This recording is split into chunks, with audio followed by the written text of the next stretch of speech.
Hello my dear students, today we are going to tell you Bihar Board class 12th English 100 marks poetry section explanation. Okay so दोस्तों, आज मैं आप लोगों को only 5, ज़्यादा कुछ नहीं आपको पढ़ना, बस 5 एक्सप्लेनेशन यानी ओनली 5 एक्सप्लेनेशन में बताने वाला हूँ पोएट्री सेक्शन का। ओके गाइस, इसमें से क्या है, ऐसा मैं एक्सप्लेनेशन बताने वाला हूँ कि डायरेक्ट आपके एग्जाम में लड़ने वाला है। ओके सो गाइस, आप क्या करें, इसको अच्छे से नोट कर लें, इसको अच्छे से बार बार इस वीडियो को वॉच करें, रिप्ले करके देखें, जिससे कि आपको अच्छे से समझ में आ जाएगा। और इसको मैं बहुत ही अच्छे तरीके से, बिल्कुल आसान तरीके से, आसान भाषा में इसको समझाने वाला हूँ। ओके गाइज, सो एक्सप्लेनेशन को अच्छे से वॉच करना। ओके गाइज, और इसी में से कोई फिक्स है कि आपके एग्जाम में लड़ेंगे ही लड़ेंगे। ओके, इससे बाहर आपको कहीं से कोई एक्सप्लेनेशन पढ़ने की जरूरत नहीं है, और ये एक्सप्लेनेशन आपको 4 मार्क्स दिलाएंगे। ओके, यानी 4 मार्क्स का 2 एक्सप्लेनेशन पूछता है, एक पोएट्री सेक्शन का, एक प्रोज सेक्शन का। तो ये आज मैं पोएट्री सेक्शन का बता रहा हूँ। ओके,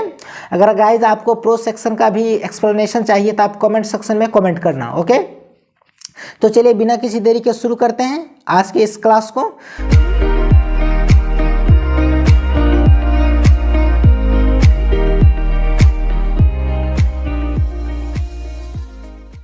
सो गाइस, पहला क्वेश्चन है that thou lovest me as thou sayest, if in thine my life thou wast, thou are the best of me. इसका मतलब हुआ कि इस एक्सप्लेनेशन में पोएट कहता है कि मैं अपने में ही क्या हूँ गाइस। इस पोएट में कवि कहता है कि तुम मुझसे मोहब्बत करती हो जैसा कि तुम कहती हो। ओके, क्या कवि कहता है? कवि कहता है कि तुम मुझसे मोहब्बत करती हो जैसा कि तुम कहती हो।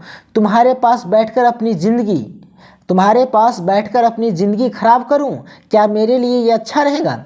यानी गाइस, ये क्या है, ये एक sweetest love I do not गो जो चैप्टर है उसी का ये क्या है, एक्सप्लेनेशन है। इसमें कवि कहता है कि कवि की जो विलव्ड होती है, प्रेमिका होती है, वो कहती है कि मैं आपसे बहुत ही मोहब्बत करता हूँ, बहुत ज़्यादा प्यार करता हूँ, इसलिए आप हमेशा मेरे पास रहें। तो गाइस, उसी पे क्या कवि कहता है कि सच तो ये है कि तुम मुझसे प्यार ही नहीं करती हो। अगर तुम मुझसे प्यार करती तो तुम मुझे कहती कि हाँ चलो ज़्यादा टाइम मेरे साथ स्पेंड करो, लेकिन तुम कहती कि हाँ जाओ, कुछ कमाने के लिए भी जाओ, बाहर भी टाइम स्पेंड करो, कमाओगे खाओगे तभी ना अपने पास कुछ पैसा होगा, कुछ खाएंगे, कुछ कपड़े लेंगे, कुछ अपने जो फैमिली का केयर होगा वो अच्छे से करेंगे। ऐसा किसका कहना है? तो ऐसा जो कहना है वो जॉन डन साहब का कहना है, जो कि sweetest love I do not को लिखे हैं, यानी वो अपनी प्रेमिका को कह रहे हैं। ओके, और उनकी प्रेमिका कहती है कि मैं आपसे बहुत ज़्यादा मोहब्बत करता हूँ, इसलिए आप हमेशा मेरे पास बैठकर यानी क्या टाइम को वेस्ट करें। ओके, तो गाइज यहाँ पे कैसे लिखना है, ये क्वेश्चन था, अब इसका आंसर कैसे लिखना है, सो चलिए इसका आंसर देखते हैं। तो इसका आंसर लिखिएगा guys, these lines have been taken from sweetest love I do not go, composed by John Donne. Here the poet expresses his feeling that he does not like his separation from his beloved. He says that he loves him as she says. He says that he has to die one day, but he wants to be united because he thinks that it is the best art for him. Okay? अब चलिएगा इसका हिंदी मतलब समझ लेते हैं। यानी this lines have been taken from sweetest love I do not go, यानी यह जो लाइन है गाइज, ये sweetest love I do not go से लिया गया है। Composed by Walt Whitman, John Donne, जो किसके द्वारा लिखा गया है? जॉन डन के द्वारा लिखा गया। Here the poet expresses his feeling, यहाँ पे पोएट जो है अपनी फीलिंग, अपनी भावनाओं को व्यक्त करते हैं, एक्सप्रेस करते हैं, दैट की he does not like his separation, वह अलग होना, जुदा होना, फ्रॉम हिज बिलव्ड, अपनी प्रेमिका से जुदा होना वो पसंद नहीं करते हैं। ओके, ही सेज दैट, वे कहते हैं कि she loves him as she says, वो कवि कहते हैं कि जो मेरी प्रेमिका कहती है कि मैं आपसे बहुत ज़्यादा मोहब्बत करती हूँ, सो एज सी सेज, जैसा कि वह कहती है, यानी कवि कहता है कि मेरी प्रेमिका कहती है कि मैं आपसे बहुत ज़्यादा मोहब्बत करता हूँ। ही सेज दैट, वे कहते हैं कि he has to die one day, वो कहते हैं कि एक दिन तो सबको एक ना एक दिन मरना ही है, but he want to be united, लेकिन वे एकजुट होना चाहते हैं, एक साथ टाइम को स्पेंड करना चाहते हैं। बिकॉज क्योंकि ही थिंक्स दैट, क्योंकि वो सोचते हैं कि it is the best art for him, क्योंकि यह सबसे अच्छा आर्ट है उनके लिए। ओके वो कहते हैं कि एक ना एक दिन तो सबको मरना ही है, लेकिन क्या एक साथ रहें, एक साथ अपने लाइफ पार्टनर के साथ टाइम स्पेंड करें, ऐसा उनका कहना है। ओके और कहते हैं कि यही जो है हमारे ज़िंदगी का सबसे द बेस्ट आर्ट होगा। ओके गाइस, आई होप कि आपको ये अच्छे से समझ में आ गया होगा। चलिए अब देखते हैं गाइस सेकेंड नंबर। तो सेकेंड नंबर है I celebrate myself and sing myself, and what I assume you shall assume, for every atom belonging to me as good belonging to you। Okay चलिए ये क्या था गाइज एक्सप्लेनेशन। अब इसका हिंदी मतलब समझ लेते हैं क्या है। कवि कहता है कि I celebrate my self and sing my self, and what I assume you shall assume, for every atom belonging to me as good belongs to you. यानी इसका मतलब है कि यहाँ पे कवि कहता है कि मैं अपने में ही मग्न हूँ, अपने में ही गुण गाता हूँ, यानी अपना ही गुण गाता हूँ। ओके अपना ही जश्न मनाता हूँ, यानी खुद से अपने ही जश्न मनाता हूँ, और जो कुछ भी मैं मानता हूँ वो तुम्हें भी मानना चाहिए, क्योंकि जिस मिट्टी से मैं बना हूँ उसी मिट्टी से तुम भी बने हो। ऐसे के कौन कह रहा है? तो ऐसा कवि कह रहा है, पोएट कह रहा है। कवि कह रहा है कि मैं अपने ही जीवन में मग्न हूँ, मैं अपने ही खुद से सेलिब्रेट करता हूँ। ओके और अपने से ही खुद से गाना भी गाता हूँ और अपने ही जश्न भी मनाता हूँ, और जो कुछ भी मैं मानता हूँ वो आप भी माने, तुम्हें भी वो चीज़ मानना चाहिए। क्यों? क्योंकि जिस मिट्टी से मैं बना हूँ उसी मिट्टी से आप भी बने हो। ऐसा कहना किसका है? तो पोएट का। अब देखते हैं गाइस ये कौन से चैप्टर का एक्सप्लेनेशन है, इसका मतलब क्या है। तो देखिए हम लोग इसका एक्सप्लेनेशन का आंसर लिखेंगे। These lines have been taken from Song of Myself, composed by Walt Whitman. Here the poet sings a song but live. He says that there is no difference between him and the other person. He has the same atom of blood, feelings and everything as others have, so he gives a message through these lines that all are same and he came as all came. So persons should not quarrel with one another. Life is a beautiful thing and everybody should believe in goodness. Okay? अब देखिएगा इसका हिंदी थोड़ा सा समझ लेते हैं, क्योंकि अगर आपको इसका मीनिंग पता रहेगा तो आप खुद से भी इसका राइट कर सकते हैं एक्सप्लेनेशन को। ओके बोर्ड एग्जाम में। तो देखिएगा यहाँ पे क्या लिखा है, this lines have been taken from song of my self composed by Walt Whitman. और ये पहला जो लाइन है, this lines have been taken from song of my self composed by Walt Whitman, ये सभी एक्सप्लेनेशन में गाइज लिखना है। ओके सिर्फ करना क्या है कि चैप्टर्स नेम और जो ऑथर्स नेम है वो चेंज कर देना, बाकी सब में लिखना है ऐसा ही। ठीक है तो गाइज इसका मीनिंग होगा कि यह जो लाइन है वो सॉन्ग ऑफ माई सेल्फ का लिया गया है, जिसके राइटर हैं वाल्ट विटमैन साहब। Okay here the poet sings a song about life, यहाँ पे कवि एक गीत को गुनगुनाते हैं जिंदगी के बारे में। ओके ही सेज दैट, वे कहते हैं कि there is no difference between him and the other person, वो कहते हैं कि मेरे में और किसी दूसरे व्यक्ति में कोई अंतर नहीं है, कोई भिन्नता नहीं, कोई डिफरेंसेस नहीं है। He has the same atom of blood, वो कहते हैं कि हमारे अंदर क्या है, खून का एक एक कण क्या है वो सेम है जो कि दूसरे व्यक्ति में है। ओके यानी हमारे खून का जो कतरा है बिल्कुल सेम है जैसा कि दूसरे के खून है। Okay feelings and everything as others have, और कहते हैं कि खून ही नहीं बल्कि दूसरे के पास जो फीलिंग्स है वही फीलिंग मेरे अंदर भी है। एंड एवरीथिंग एज अदर्स, और करें जो कुछ भी दूसरे व्यक्ति में है, जो कुछ भी गुण दूसरे व्यक्ति में है वही गुण हमारे अंदर भी मौजूद है।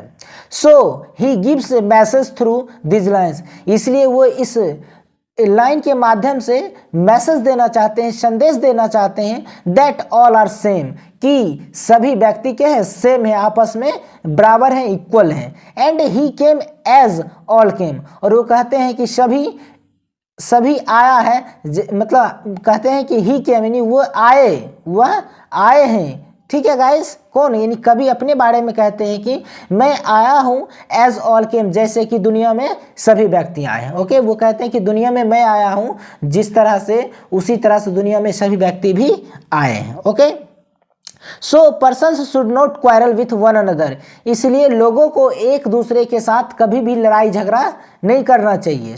Okay, life is a beautiful thing, यानी लाइफ क्या है, ये बहुत ही खूबसूरत चीज है। And everybody should believe in goodness, और सभी को इनकी जो अच्छाई है उन पर भरोसा करना चाहिए, विश्वास करना चाहिए। ओके, सो गाइज अब चलिए देखते हैं नेक्स्ट 3 नंबर।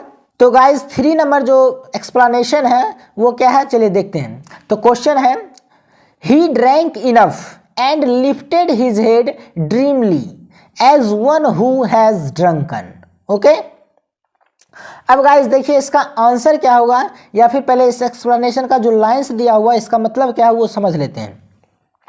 कह रहा है ही ड्रैंक इनफ, यानी उसने पर्याप्त पानी पी लिया था जितना उसे पीना चाहिए था। Okay, and lifted his head dreamily. Okay, क्या है, and he lifted his head dreamily, और उसने अपना सिर धीरे धीरे क्या हुआ, धीरे से उठाया। Okay, as one who has drunken, जैसा कि मानो कि उसने पूरा पानी पी लिया हो। ओके, अब चलिए इसका मीनिंग क्या होता है, इसका आंसर कैसे लिखेंगे, आंसर कैसे करेंगे। तो देखिए गाइस, इसका आंसर होगा, these lines have been taken from the poem Snake, which has been composed by D.H. Lawrence. Here the poet says that the snake drank enough water and it lifted its head after getting satisfaction as one who has drunken. Okay guys, चलिए अब इसका हिंदी क्या होता है उसको थोड़ा सा जान लेते हैं। तो गाइस कह रहा है कि this lines have been taken from the poem snake, यानी क्या, यह जो लाइन है ये पोएम स्नेक का लिया गया है, जिसके राइटर कौन है, तो जो कि कंपोज किया गया है किसके द्वारा, D.H. लॉरेंस के द्वारा। Okay, here the poet says that, यहाँ पे कवि कहना चाहते हैं या फिर कवि कहते हैं कि the snake drank enough water, सांप जो है पर्याप्त मात्रा में पानी पी लिया था। ओके, पानी पिया, and it lifted its head, उसके बाद वो अपना सर धीरे से उठाया। आफ्टर गेटिंग सेटिस्फैक्शन, जब वो पूरा मन भर पानी पी लिया, जब उसे संतुष्टि मिल गई, तब वो अपने सिर को पानी से ऊपर उठाया। जैसे गाइस होता है कि जैसे कि मान लेते कुत्ता या बिल्ली या गाय, क्या होता है जब पानी पीती है तो वो पानी जब पूरा पी लेती है, उस भरपेट पानी जब पी लेती है पूरा सेटिस्फैक्शन के साथ, तब वो अपना सिर क्या होता है, पानी से बाहर करती है। ओके, तो वही बात यहाँ पे सांप के साथ होता है। Okay guys, satisfaction as one who has drunken, कह रहे हैं कि जब उसको सेटिस्फैक्शन मिल जाता, संतुष्टि मिल जाता, पूरा जी भर जाता है पानी पीने से, तब वो क्या करते हैं, अपने सिर को हटाते हैं। ओके, जैसा कि मानो उसने पूरा पानी ही पी लिया हो। ओके गाइज, चलिए अब 4th नंबर देखते हैं दोस्तों। 4th नंबर एक्सप्लेनेशन क्या है। तो गाइज 4th नंबर जो एक्सप्लेनेशन है वो है, मैं पढ़ देता हूं पहले इसको, क्वेश्चन को। क्वेश्चन क्या है, तो देखिए क्वेश्चन क्या है, Macavity is ginger cat, he is half asleep, he is always wide awake. Okay, यानी क्या, ये मैकेविटी द मिस्ट्री कैट का ये लाइन लिया गया है। अब देखिए इसका कह रहा है एक्सप्लेनेशन लिखने के लिए, क्या कर रहा है गाइस, एक्सप्लेनेशन करने के लिए। तो पहले जो क्वेश्चन है उस क्वेश्चन का मतलब समझ लेते हैं, उसको फिर आंसर जो करते हैं वो ऑन वर्ड्स में करते हैं। ओके, तो क्वेश्चन क्या है, Macavity is a ginger cat. करा गाइस कि मैकेविटी जो है ये बिल्ली का नाम होता है। ओके, बिल्ली का क्या है, नाम है। करा कि मैकेविटी इज जिंजर कैट, यानी मैकेविटी जो है एक जिंजर कैट है। जिंजर कैट का मतलब क्या होता है गाइस, तो जिंजर कैट का मतलब होता है दुबली पतली लंबी सी बिल्ली जो होती है उसको जिंजर कैट कहते हैं। ओके, तो दुबली पतली और लंबी बिल्ली होती है मैकेविटी, जिसका नाम होता है। ही इज हाफ एस्लीप, वो क्या, वो आधा सोई हुई रहती है, वह आधा सोई हुई रहती है। ही ऑलवेज वाइड अवेक, ठीक है, वो हमेशा क्या होता है, जगी रहती है।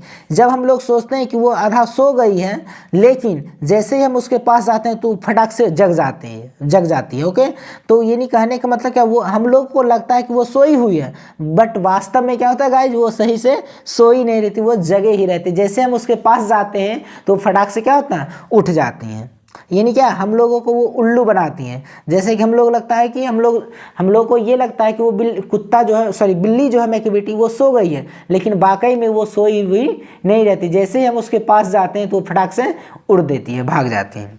गाइस ये जो मैकी बेटी है, ये ऐसी मैकी बेटी, सातिर मैकी बेटी है कि लंदन पुलिस को भी पसीने छुड़ा दी थी। ऐसा ऐसा क्राइम करती थी और वो लंदन पुलिस जो है वो इसको ढूंढ नहीं पाता था कि आखिर कौन है जो कि ये क्राइम करता है। ओके, खैर चलिए इसका अब आंसर देखते हैं। ये समरी अगर आप पढ़े होंगे तो आपको ये स्टोरी पता होगा, यानी पोएम का जो क्या कहानियाँ हैं पोएम के बारे में, वो आपको अच्छे से समझ में आ गया होगा। ओके, चलिए अब देखते हैं इसका आंसर। तो गाइस इसका आंसर होगा, these lines have been taken from Macavity the mystery cat, composed by a great poet T.S. Eliot. Here the poet says that Machiavelli is a ginger. His eyes are sunken in, his head is highly domed, his coat skin is dusty, his whiskers are uncombed, and he moves his head like a snake. When anybody thinks that he is half asleep, he is always wide awake. It means that he is always alert. Okay, अब देखिएगा इसका Hindi meaning क्या होगा। इसका Hindi meaning देख लेते हैं। तो कह रहा है कि this lines have been taken from Macavity the mystery cat, यानी यह जो लाइन है मैकियावेली द मिस्ट्री कैट से लिया गया है, composed by a great poet T S. Eliot, जो कि एक बहुत ही महान कवि हुए जिसका नाम था टी.एस. इलियट, उन्हीं के द्वारा ये लिखा गया पोएम है। Here the poet says that, यहाँ पे कवि कहते हैं कि मैकियावेली इज अ जिंजर, यानी मैकियावेली एक जिंजर है। जिंजर का मतलब वही एक दुबली पतली लंबी बिल्ली है। हिज आइज आर संकन, इसका जो आंख है बिल्कुल धसी हुई है, यानी संकन का मतलब होता है गाइज क्या, धसा हुआ, आंख क्या, धसा हुआ। तो इनका जो आंख है बिल्कुल धसा हुआ है। His head is highly doomed, और इसका जो सिर है, माथा है, वो क्या है, बहुत ही उठा हुआ है और गुंबद के आकार का है। ओके गाइस, क्या होता है गुंबद? गुंबद क्या होता है? तो आप लोग देखें कि मस्जिद के ऊपर जो बनाया जाता है लंबे सा गोलाकार टाइप का, उसको गुंबद बोलते हैं। ओके, सो उसी टाइप का इसका जो हेड था वो गुंबद टाइप का था। हिज कोट यानी क्या, स्किन, कोट का मतलब क्या, स्किन यहाँ पे होगा। हिज स्किन इज डस्टी, और इसका जो स्किन था बिल्कुल डस्टी था, गंदा था। क्यों? क्योंकि ये लापरवाह बिल्ली थी, ये सही से साफ सफाई नहीं रहती थी, इसलिए क्या, इसका जो शरीर हो गया था, स्किन हो गया था, बिल्कुल डस्टी हो गया था, धूल मिट्टी पड़ा हुआ था। हिज विस्कर्स आर अनकॉम्ड, और गाइज ये क्या, विस्कर्स, विस्कर्स का मतलब क्या होता है? तो विस्कर्स का मतलब होता है मूछ, यानी बिल्ली के जो मुंह के ऊपर जो मूछ उगते हैं, बाल उगे रहते हैं लंबे लंबे, उसको विस्कर्स बोलते हैं। और मनुष्य के जो चेहरे पे जो मूछ रहते हैं उसको मुस्टैच बोलते हैं। ओके, सो यहाँ क्या, विस्कर्स का मतलब बिल्ली के मुंह पे उगने वाली लंबी लंबी जो बाल होते हैं जिसको मूछ बोलते हैं, उसको इंग्लिश में विस्कर्स बोलते हैं। ओके, कह रहा है कि विस्कर्स आर अनकम्ड, और उसका जो मूछ है वो भी नहीं आया। जनरली होता है क्या गाइस, आपको देखने को मिलेगा कि बिल्ली के मुंह पे लंबे लंबे बाल होते हैं, लेकिन ये जो मैकियावेली थी, सातिर बिल्ली, इसके चेहरे पे क्या था, वो बाल भी नहीं था, वो बाल भी यानी मूछ भी इसके शरीर के ऊपर, मुंह के ऊपर नहीं था। Okay, and he moves his head like a snake, और ये अपना माथा जो था, सिर जो था, वो बिल्कुल इधर उधर घुमाते रहती थे, जैसे कि सांप अपना सिर इधर उधर घुमाता है, सांप की तरह ये अपना हेड को भी क्या करती थी, इधर उधर मूव करते रहती थी। When anybody thinks that, जब कोई सोचता कि he is half asleep, जब कोई व्यक्ति सोचता कि ये क्या जग आधा सो गई है, लेकिन क्या होता है, he is always wide awake, लेकिन वो हमेशा जगी रहती है। It means that, इसका मतलब हुआ कि he is always alert, वह हमेशा अलर्ट रहती है, हमेशा सावधान रहती है। ओके गाइज, तो चलिए अब नेक्स्ट देखते हैं गाइज, 5 नंबर एक्सप्लेनेशन क्या है, और ये लास्ट एक्सप्लेनेशन है, चलिए इसको भी देख लेते हैं। 5 नंबर क्वेश्चन है guys, there is a house now far away where once I received love, that woman died, the house withdrew into silence, a snake moved. Okay guys, चलिए अब इसका हिंदी क्या होता है वो जान लेते हैं। तो कह रहा है क्या line, there is a house now far away where once I received love, that woman died, the house withdrew into silence, snakes moved। Guys ये जो लाइन है क्या है, ये जो लाइन है माय ग्रैंड मदर्स हाउस, जिसके ऑथरेस हैं कमला दास, उसके द्वारा लिखा गया है कि पोएम जो है माय ग्रैंड मदर्स हाउस, उसी का ये लाइन है। तो इसका हिंदी पहले देख लेते हैं, क्वेश्चन का मीनिंग क्या होता है। तो कह रहा है देयर इज अ हाउस, एक घर था, क्या एक घर है, सॉरी क्या एक घर है, now far away where once I received love. कह रहा है कि एक घर है जहाँ पे अब से बहुत पहले मैंने क्या किया था, एक बार प्यार पाया था, मैंने वहाँ पे एक प्यार को प्राप्त किया था। दैट वुमन डाइड, लेकिन क्या अब वो औरत मर चुकी है, यानी क्या वो अपनी दादी माँ के बारे में कह रही है Kamala Das. Okay, the house withdrew into silence, और क्या उस घर में बिल्कुल सन्नाटा छा गया है, उस घर में क्या है अब बिल्कुल सन्नाटा छा गया है। स्नेक्स मूव्ड, और वहाँ पे सांप भी क्या होते इधर उधर घूमने लगे हैं, उधर उधर भटकने लगे हैं। ओके, यानी कमला दास कहती है कि जो उनकी जो दादी माँ का घर है वो घर बिल्कुल अब क्या हो गया, अब से बहुत पहले वहाँ पे मैंने क्या किया था, बचपन में बहुत सारा प्यार पाया था, लेकिन जब दादी माँ मर गई थी तो वो कमला दास वहाँ से क्या चली गई थी, दूसरे जगह शिफ्ट हो गई थी। उसके बाद बहुत दिनों के बाद फिर क्या वो फिर वहाँ आई तो देखती है कि उस घर की जो स्थिति है बिल्कुल देख के वो क्या अपनी जो पुरानी जो यादें हैं दादी माँ के साथ जो प्यार पाई थी उसको वो याद करती है, और कहती है कि यह जो घर है अब क्या बिल्कुल सन्नाटा छा गया, और ये वही घर है जिसमें मैं बचपन में बहुत सारा दादी माँ से प्यार को प्राप्त किया था। और क्या अब लेकिन वो घर क्या बिल्कुल खंडहर बन गया है, इसमें क्या सन्नाटा छा गया है, और इसमें घास उग गया है, और इसमें सांप इधर उधर भटकने लगे हैं। ओके, सो गाइस इसका आंसर कैसे लिखेंगे, तो चलिए इसका आंसर करते हैं। तो इसका आंसर होगा These lines have been taken from my grandmother's house, composed by Kamala Das. Here the poetess says that her grandmother died and she is very far from that house. Now the house withdrew into silence. There may be darkness in the house and snakes may be moving among books. No one is there now, so the house has been changed into a lonely house. Okay, चलिए अब इसका हिंदी थोड़ा सा समझ लेते हैं। इसका हिंदी होगा guys, these lines have been taken from my grandmother's house composed by Kamala Das. यानी यह जो लाइन है ये माय ग्रैंड मदर्स हाउस का है, यानी माय ग्रैंड मदर्स हाउस से ये लाइन लिया गया है, जिसके ऑथरेस कौन है, तो कमला दास हैं। Okay, here the poetess says that, यहाँ पे कवित्री कहती है कि हर ग्रैंड मदर डाइड, उसकी जो दादी माँ है वो क्या मर चुकी है, and she is very far from the house that house, और अब वह उस घर से काफ़ी ज़्यादा क्या है दूर है, काफ़ी ज़्यादा दूर है। Now the house withdrew into silence, और अब वो घर क्या बिल्कुल उस घर में सन्नाटा छा गया है, सन्नाटा पसर गया है, वह घर बिल्कुल क्या खंडहर में तब्दील हो गया है। देर में भी डार्कनेस, और वहाँ क्या बिल्कुल अंधेरापन, काली घनघोर घटा छा गई है, काली बादलें वहाँ पे आ गई हैं। ओके, इन द हाउस, उस घर में क्या बिल्कुल अंधेरापन आ गया है। एंड स्नेक्स में भी मूविंग एमंग बुक्स, और उस घर में जो किताबें रखी हुए हैं उस किताबें के चारों तरफ क्या है, उस किताबें के अंदर क्या होते हैं सांप भी वहाँ पे मूव करने लगे हैं, घूमने लगे हैं, भटकने लगे हैं।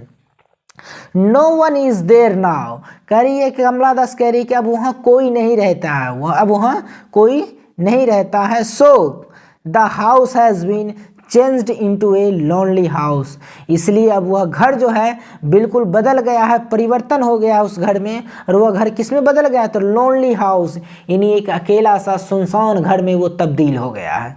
जब गाइस होता है कि जब किसी घर में कुछ सालों तक कोई व्यक्ति नहीं रहता है तो वो घर क्या होता है बिल्कुल सुनसान हो जाता है, लोनली हाउस बन जाता है। ओके, ये था इसका आंसर। आई होप कि गाइज आपको ये लेसन अच्छा लगा होगा। Okay, so thank you so much मेरे साथ ये लेसन देखने के लिए। Thanks for watching this video. अगर गाइज आपको प्रोज सेक्शन का भी एक्सप्लेनेशन चाहिए तो आप कमेंट सेक्शन में कमेंट करना। Okay, so once again thank you so much, take care, bye bye.